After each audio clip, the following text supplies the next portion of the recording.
So we met up with her, and she was like a church mouse. This woman was she had a hard time being in her body. It was uncomfortable being around her. But anyway, I don't have any other striking revelations about Joan Quigley other than the fact that she seemed really skittish. But I've written about her, and the presence of astrologers in the White House is documented. And of course, early on in the Obama administration, Elsa was talking about how she had a friend who was in Washington, D.C., who was close to the Obama administration, and told her that there was indeed an astrologer on staff, that they had their own astrologer. So let's just say, for instance, that there is the invisible hand guiding the events of this great nation and the world through astrological means. Wouldn't you want to use Mercury retrograde as kind of a form of black magic in order to reverse rights? I mean, it would be in some ways a very conscious and dark manipulation of Mercury retrograde. I could totally see that. So here so people say, well, look, isn't this amazing? This is coming out during Mercury retrograde, that they're actually, scaling back our freedoms. Well, maybe there's no coincidence here. Maybe it's because it's Mercury retrograde, and maybe it's because there is some conscious effort going on their end to use the energy to do exactly that. Now, theoretically, under any other circumstances, when shit like this goes down during Mercury retrograde, it doesn't stay, it doesn't stick. So we have, at least on our side, the remote possibility that this thing gets voted down somehow, that maybe Barack Obama has kind of a malfunction, a circuit malfunction, and vetoes this thing. I don't know. One of the other things that's really interesting with this bill, and it came to me today, again, and it came from, let's see if I can find the source here. It came from, here it is. I subscribe to this. I don't always enjoy what they send me. I have to kind of weed stuff out because it is a conservative news service. There's good and there's bad with this, right? I've got to sort through the good and the bad. So two things cross my wire here, or my screen with this wire. This was also built into that Senate bill. It says here, the Senate on Thursday evening voted 93-7 to approve a defense authorization bill that includes a provision which not only repeals the military law on sodomy, it also repeals the military ban on sex with animals or bestiality. On November 15th, the Senate Armed Services Committee had unanimously approved Senate 1867, the National Defense Authorization Act, which includes provision to repeal Article 125 of the Uniform Code of Military Justice. Article 125 of the UCMJ makes it illegal to engage in both sodomy with humans and sex with animals. It states, A, any person subject to this chapter who engages in unnatural carnal copulation with another person of the same or opposite sex or with an animal is guilty of sodomy. Penetration, however slight, is sufficient to complete offense. Any person found guilty of sodomy shall be punished as a court-martial may direct. Family Research Council President Tony Perkins said the effort to remove sodomy from military law stems from liberal Senate Democrats and President Obama's support for removing the military's don't ask, don't tell policy. Absolutely. So they've got to take that out of the military now.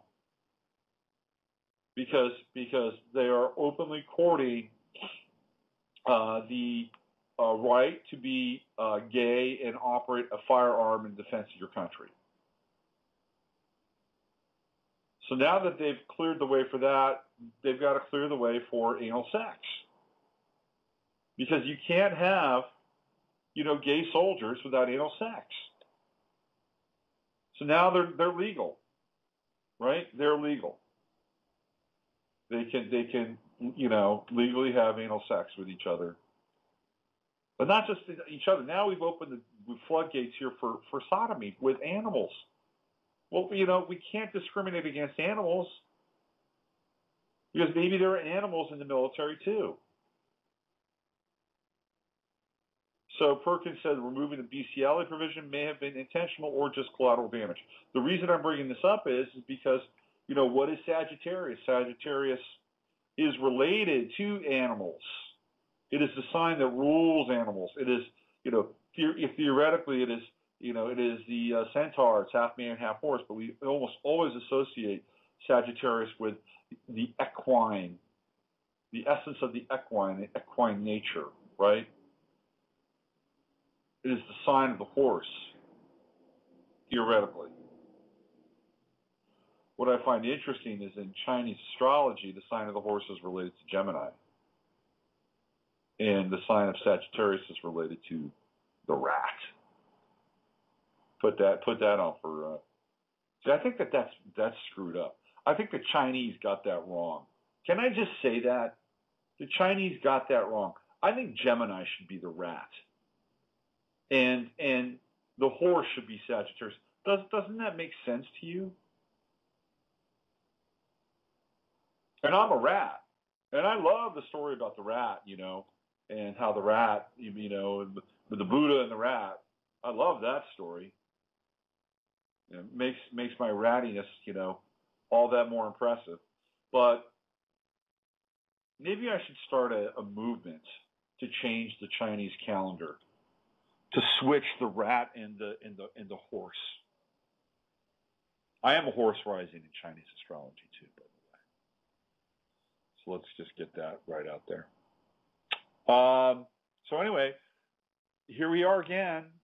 Mercury retrograde, animals, Sagittarius, moving backwards. Let's repeal bestiality.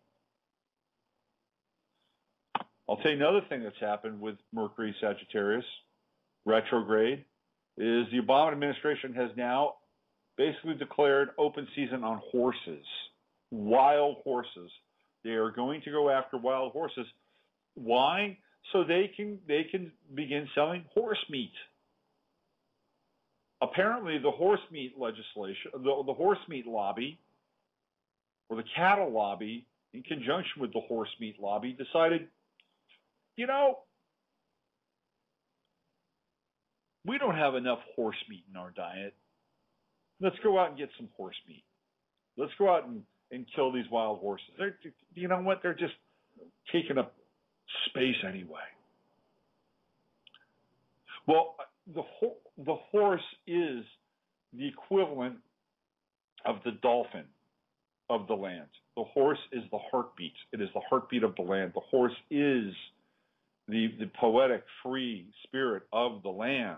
And if we begin to slaughter horses, we are slaughtering something far greater than we understand. Or maybe they do understand. With each passing minute, I think I'm just going higher and higher and higher up on the quote-unquote list. This is all Mercury Sagittarius retrograde. What are we seeing? We're seeing, the repeal of sodomy in the military. We're seeing the repeal of rights. We're seeing the repeal of horses' rights. It's open season on horses now. All Mercury retrograde. Will this last? Will be able to hold? I don't know. But it's all Mercury retrograde. And if we go back in time and we think about when Barack Obama was sworn into president, and I should actually do a piece on this. He was sworn in as president under Mercury retrograde. Remember that little funny little thing with Roberts, screwing everything up? Oh, I can't remember the lines. I can't take the oath in public. got to have a redo. I've got to have a redo in the basement of the White House. And I've got to put my hand on a different kind of Bible, and I got to have a different kind of oath. We'll give you a few pictures just to show you I got it right. So Mercury retrograde is part of the template for the Obama administration. So what I should do is I should probably go back and look at all the Mercury retrogrades that have happened and find out what kind of legislation is passed during the Mercury retrogrades. I think that'd be a really interesting thing for me to do. And you might like it too. It might be of service to people. You know, I got to tell you, this Mercury retrograde has been a really powerful time for me, and I think for other people, because there's an opportunity here with this Mercury retrograde to have a lot of resets. And I just blurted this out on Twitter. I got a good friend who listens to the show, and he's used the word epiphany over and over again for the last 3 days. And it's like, okay, well, what's going on with you? So he's going through his past, and he's trying to clean up the files of his past. And, it's epiphany. And the epiphanies are good. What do you do with them? How do you integrate them? How do you integrate these transits? This is the important part. You have to do something physical to integrate transits. What does that mean? It means that you've got to create something. You've got to create a piece of art. You've got to create a document. You've got to do something to essentially bind the realization to your cellular memory. And this is the key to transits with astrology. I'm going to write about that later. Transits are important, and there are positive transits, theoretically negative transits, but even those can be very important. So this is a great period of reset with this Mercury retrograde. It is not at all negative. Trust me on this. I lost my car the first day of Mercury retrograde. I can't tell you how well it's worked out. I have a loaner car for the next 4 weeks, 6 weeks. I've got a loaner car, and then after that, I've got another car coming. It's been an amazing reset. And the thing that you can't do is you can't panic. You just can't panic during Mercury retrograde. Panicking itself isn't really that great anyway. But in a Mercury retrograde, you've got to step back and think about, why is this happening? How can I use this as an opportunity to kind of reset my life? And we get so caught up in the first few moments of crisis. If there's anything that I can share with people, and I'm still learning this in my own life, is that how you respond to crisis in the first few moments of it is critical. Because all of a sudden, if we go into our brains, right, we send out these neuropeptides, we got these neuroreceptors, and we hit the crisis button, and bang, we've got a whole host of neuropeptides and neuroreceptors that are ready to go and lock us into behaviors and patterns that are repetitious and enchaining. But if you can just hold off for a minute, you just hold off for a few minutes, you hold off for a few hours, now your brain is saying, this guy's not doing what it normally does, or she's not doing what she normally does. Hold on a second. Whoa. I've got to create different neuropeptides. Hold on a second. This is interesting. Let me dial something else up here. And all of a sudden, there's like, in the neuroreceptor room, looks like they're creating a new batch of neuropeptides up there. We've got to create a new set of neuroreceptors. Yeah, can you get on that right away? This is some unique stuff, okay? All right, let's get on this, all right? So now all of a sudden in the neuroreceptor room, they're like, okay, and now you've got this new locus of neuropeptides and neuroreceptors. It is a novel alignment. And now you're in a different place, and reality begins to respond to you differently. Why? Because you did not react. You did not react to that crisis situation. It was not fight. It was not flight. It was none of that.